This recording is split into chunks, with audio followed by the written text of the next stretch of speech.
भगवान भोलेनाथ ने बताया गौ माता के किस श्राप के कारण माता पिता और परिवार को दुख देने वाली संतान होती है। एक समय की बात है, माता पार्वती भगवान शिव से कहती है, हे स्वामी, आज मैं पृथ्वी लोक पर भ्रमण कर रही थी, तब मैंने देखा कि हर मनुष्य की दूसरी संतान अपने ही माता पिता को दुख दे रही है और उनकी आज्ञा का पालन नहीं कर रही है तथा उन्हें घर से बाहर तक निकाल रही है। हे स्वामी, आखिर कलयुग में इतना पाप क्यों बढ़ रहा है? कृपया करें और मेरी जिज्ञासा को शांत करें। तब भगवान शिव कहते हैं, हे देवी पार्वती, अभी कलयुग चल रहा है और जिस घटना की आप बात कर रही हैं वह भी एक गाय का ही शाप है, जिस कारण से मनुष्य की संतान आज उन्हें दुख दे रही है। तब माता पार्वती अत्यंत उत्सुकता के साथ कहती, हे स्वामी, वह कौन सा श्राप है और क्या दिया एक गाय ने मनुष्य को श्राप? तब भगवान शिव कहते हैं, हे देवी पार्वती, आज मैं आपकी सारी शंका को दूर करता हूँ, किंतु आपको इस कथा को पूरा ध्यान से सुनना होगा और मानव जाति के कल्याण के लिए इसका प्रचार भी करना होगा। जो भी स्त्री तथा पुरुष इस कथा का श्रवण करेगा उसके सारे पाप नष्ट हो जाएंगे और उसे मुक्ति मिल जाएगी और उन पर मेरी कृपा दृष्टि सदैव बनी रहेगी। फिर माता पार्वती कहती, हे स्वामी, मैं ऐसा ही करूंगी। मेरा सौभाग्य है जो इस कथा का श्रवण करने का अवसर आज मुझे मिला है। फिर भगवान शिव कहते हैं, हे देवी पार्वती, इस विषय में अब हम आपको एक प्राचीन कथा सुनाते हैं, आप ध्यान से सुनो। फिर भगवान शिव कथा सुनाना शुरू कर देते हैं। पूर्व काल की बात है, तभी कलयुग की शुरुआत होने वाली थी और कलयुग का असर मनुष्य जीवन पर पड़ रहा था। तुंगभद्रा नदी के तट पर एक उत्तम नगर बसा हुआ था। वहाँ सभी वर्गों के लोग अपने अपने धर्म का पालन कर रहे थे और सत्य कर्म में लगे रहते थे। इस नगर में रघुवीर नाम का एक ब्राह्मण रहता था, जो कि समस्त वेदों का विज्ञान और सभी प्रकार के धार्मिक कार्यों में आगे रहता था। वह ब्राह्मण दूसरे सूर्य की तरह अत्यंत तेजस्वी जान पड़ता था। रघुवीर धनवान ब्राह्मण होने के बावजूद भिक्षा मांगते हुए जीवन निर्वाह करता था। उसकी पत्नी का नाम सुभद्रा था। वह अत्यंत सुंदर थी, मानो स्वर्ग की अप्सरा हो, तथा उसका जन्म भी अच्छे कुल में ही हुआ था। फिर भी वह स्वभाव से बड़ी हठीली और क्रूर थी। उसे अपने सौंदर्य और धन का बड़ा घमंड था। वह हमेशा ही दूसरे लोगों की निंदा किया करती, परंतु घर में कामकाज करने में बड़ी ही बहादुर थी। वह बहुत कंजूस भी थी। फिर भगवान शिव कहते हैं, हे देवी पार्वती, उसे झगड़ा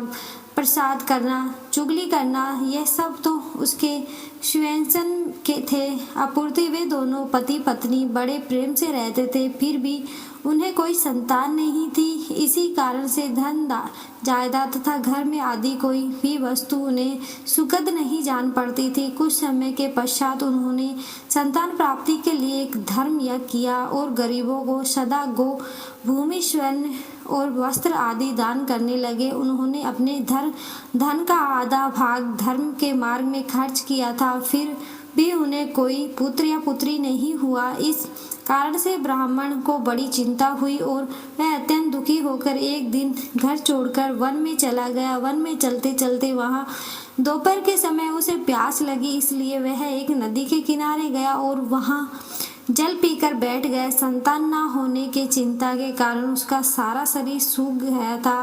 वह अत्यंत कमजोर और दुखी रहने लगा था, मानो जैसे कि उसके शरीर में प्राणी नहीं हो। फिर भगवान शिव कहते हैं, हे देवी पार्वती, उस ब्राह्मण की पूजा पाठ और ईश्वर भक्ति को देखकर भगवान श्री हरि विष्णु के एक सन्यासी का रूप धारण करके उसी नदी के पास जा पहुंचे। सन्यासी वहां आए, उन्होंने भी नदी में से जल पिया और दूसरी तरफ बैठ ब्राह्मण को देखा। तब वह ब्राह्मण उस सन्यासी को देखकर उनके चरणों में मस्तक झुकाकर जोर जोर से सांस लेते हुए उनके सामने खड़ा हो गया। तब सन्यासी ने पूछा, हे ब्राह्मण, तुम रोते क्यों हो? तुम्हें कौन सी चिंता सता रही है? तुम शीघ्र ही मुझे अपनी दुख का कारण बताओ। फिर ब्राह्मण ने कहा, हे मुनि, मैं अपना दुख क्या कहूँ? ये सब मेरे पूर्व जन्म का पाप हुआ संचित फल है। मेरी कोई संतान नहीं है, इससे मेरे पितर भी दुखी है। मेरे पूर्वज मेरे दी हुई जलांश को जब पीने लगते हैं, उन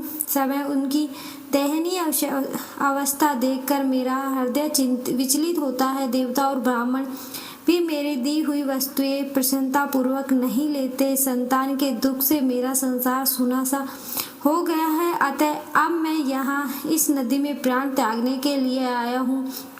संतानहीन पुरुष का जीवन धिक्कार के योग्य है। जिस घर में कोई संतान या कोई बाल बच्चे ना हो वह घर भी धिक्कार देने योग्य है। निसंतान पुरुष के धन को भी धिक्कार है तथा संतानहीन कुल भी धिक्कार के योग्य है।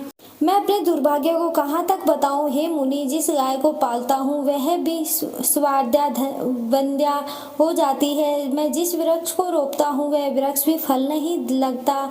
इतना ही नहीं, मेरे घर में बाहर से जो फल आता है वह भी शीघ्र ही सूख जाता है। तब मैं ऐसा अभागा और संतानहीन हूँ कि इस जीवन को रखने से क्या लाभ है। इतना कहकर वह ब्राह्मण दुख से व्यथित हो उठा और उस सन्यासी बाबा के पास फूट फूट कर रोने लग गया। सन्यासी के हृदय में बड़ी करुणा भर आई। उन्होंने ब्राह्मण से ललाट में लिखे हुए विधाता के अक्षरों को पढ़ा और सब कुछ जानकर विस्तार पूर्वक कहने लगा प्रारंभ किया। तब सन्यासी ने कहा, हे ब्राह्मण सुनो, मैंने इस समय तुम्हारा प्राबल्य देखा है। इससे मालूम पड़ता है कि 7 जन्मों तक तुम्हारी कोई संतान किसी भी प्रकार नहीं हो सकती। अब तुम संतान का मोह छोड़ दो, क्योंकि यह महान अज्ञान है। देखो, कर्म की गति बड़ी प्रबल है।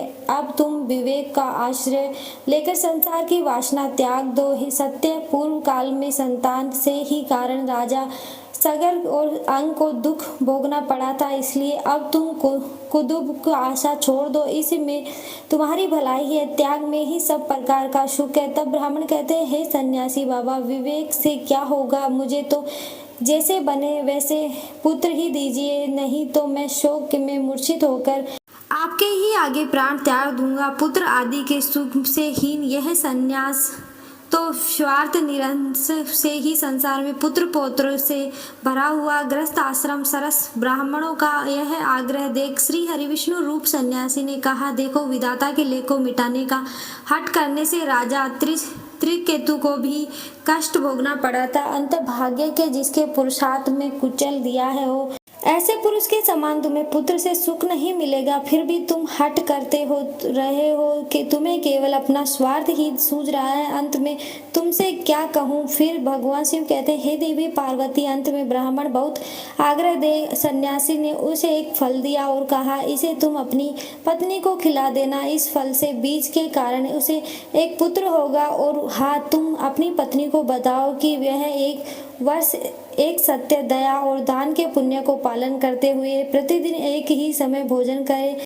इससे उसका बालक अत्यंत शुद्ध स्वभाव वाला होगा। ऐसा कहकर वे सन्यासी चले गए और ब्राह्मण अपने घर लौट आया। यह उसने अपनी पत्नी के हाथ में वह फल दिया तथा उसे फल को कठोर नियमों को समझाकर वह स्वयं कहीं चला गया। उसकी पत्नी को कुटुर स्वभाव की थी। वह अपनी सखी के आगे रो रो कर इस प्रकार कहने लगी, अरे सखी, सुनती हो, मुझे तो भारी चिंता हो रही है। मैं तो इस फल को नहीं खा पाऊंगी। इस फल को खाने से मुझे गर्व रहेगा और गर्व से पेट बढ़ जाएगा। फिर तो मेरा खाना पीना कम होगा। इस कारण से मेरी शक्ति भी घट जाएगी। ऐसी दशा में तुम ही बताओ, घर का काम धंधा कैसे होगा? यदि किसी कारणवश गांव में लूट पड़ जाए तो गर्भिणी स्त्री भाग कैसे सकेगी? यदि कहीं सुखदेव जी की तरह यह गर्भ 12 वर्षों तक मेरे पेट में ही रह गया तो इस प्रकार कैसे निकाला जाएगा? यदि कहीं प्रसव काल में बच्चा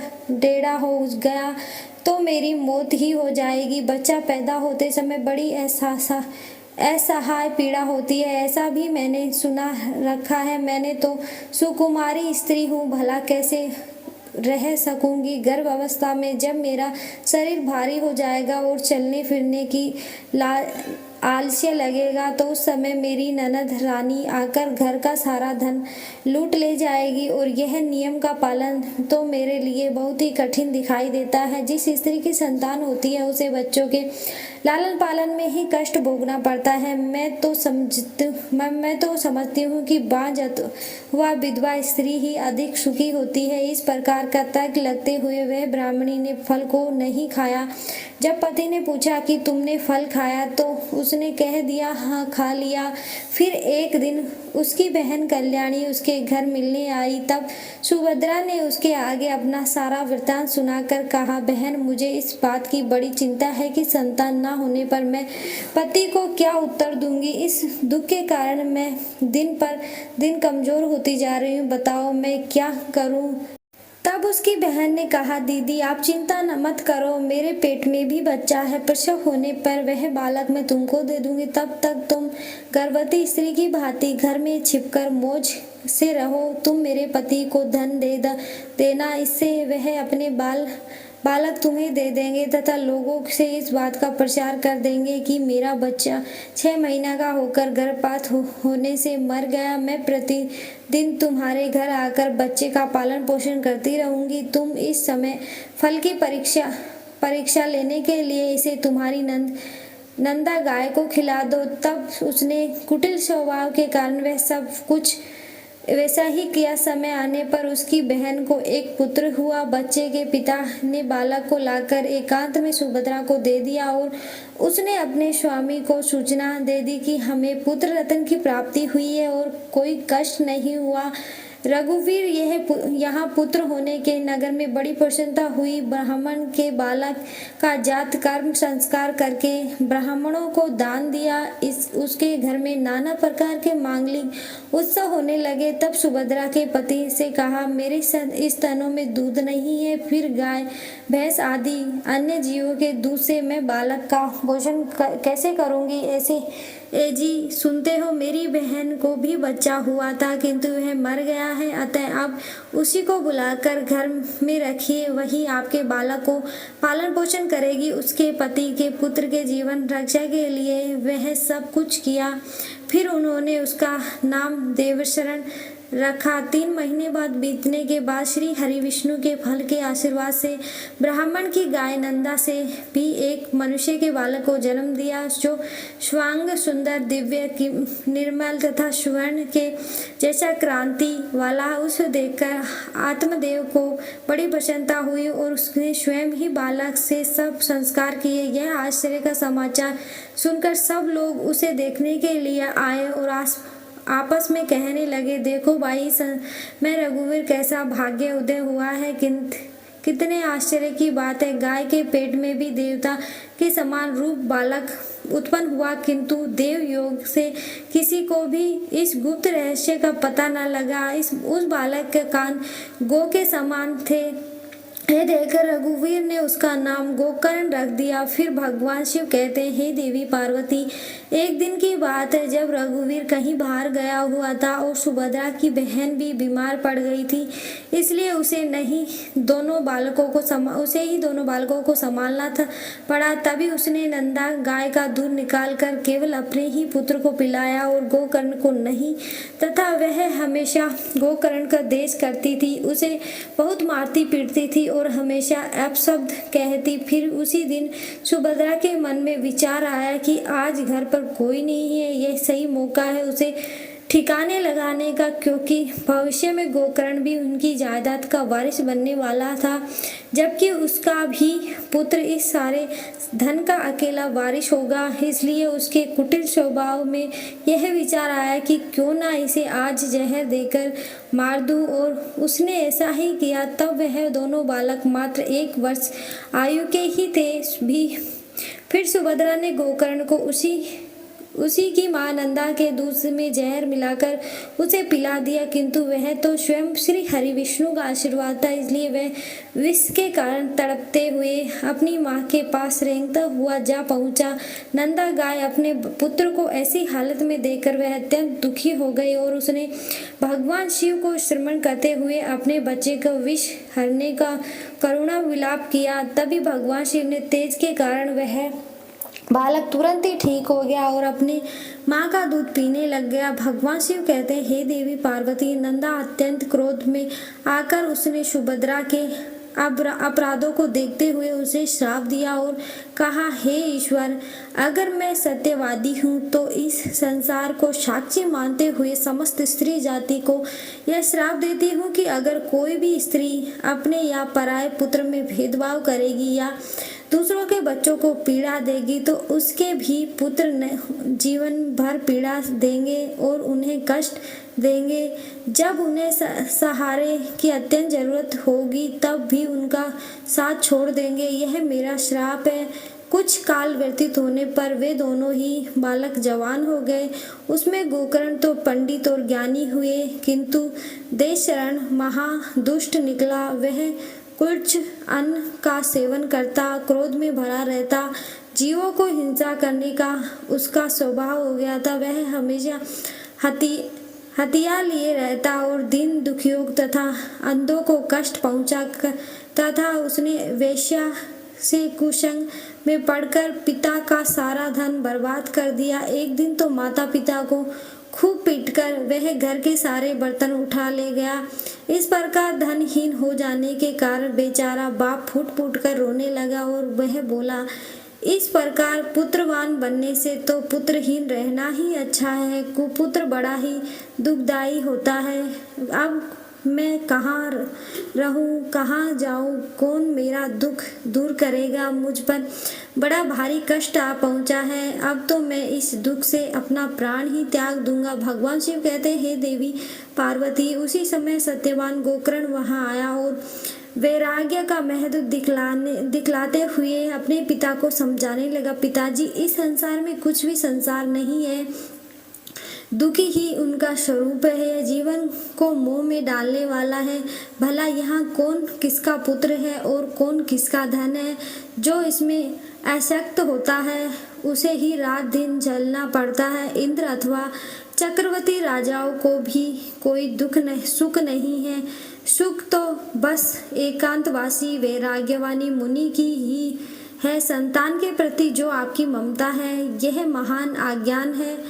इसे छोड़कर, क्योंकि मोह में फंसने से मनुष्य को नर्क में ही जाना पड़ता है और औरों की तो बात ही क्या है। आपका यह प्रिय शरीर भी एक ना एक दिन नष्ट हो जाएगा, आपको छोड़कर चल देगा। इसलिए आप अभी से सब कुछ छोड़कर वन में चले जाइए। गोकर्ण की बात सुनकर उनके पिता रघुवीर वन में जाने के लिए मान गए और बोले, हे पुत्र, मुझे वन में रहकर क्या करना चाहिए वह विस्तार पूर्वक बताओ। मैं दुखी आत्मा हूँ। अब तक कर्मवश स्नेह में संबंध में बंधकर मैं अपंग की भांति इस ग्रह रूपी अंधेरे के कुएं में पड़ा हुआ था। हे पुत्र, तुम निश्चय ही मेरा उद्धार करोगे। तब गोकर्ण ने कहा, पिताजी, हड्डी मांस और रक्त से पिंड रूप इस शरीर में अपनेपन का अभिमान छोड़ दीजिए और स्त्री पुरुष आदि में भी मेरे हैं इस भाव की सदा के लिए त्याग कीजिए। इस संसार को निरंतर क्षण भगुन देखिए और एक मात्र वैराग्य रस से रसिए होकर भगवान के भजन में लग जाइए। सदा ही भगवत भजन रूप दिव्य धर्म का ही आश्रय लीजिए। काम भाव से किए जाने वाले लौकिक धर्म को छोड़िए, साधु पुरुषों की सेवा कीजिए, भोगों की इच्छाओं को त्याग दीजिए तथा दूसरों के गुण दोष का विचार करना छोड़कर निरंतर भगवत सेवा एवं भगवत कथा के रस का पान कीजिए। इस संसार पुत्र के कहने से रघुवीर 60 वर्ष की अवस्था बीत जाने पर घर छोड़कर स्थिर चित्त से वन में चले गए और वहां प्रतिदिन भगवान श्री हरि विष्णु की परिचर्याएं करते हुए नियम पूर्वक 10वें स्कंद का पाठ करने की उन्होंने भगवान श्री कृष्ण चंद्र को प्राप्त कर लिया। वीडियो अच्छी लगी तो वीडियो को लाइक, शेयर और ऐसी ही वीडियो को देखने के लिए हमारे चैनल को सब्सक्राइब जरूर करें। धन्यवाद।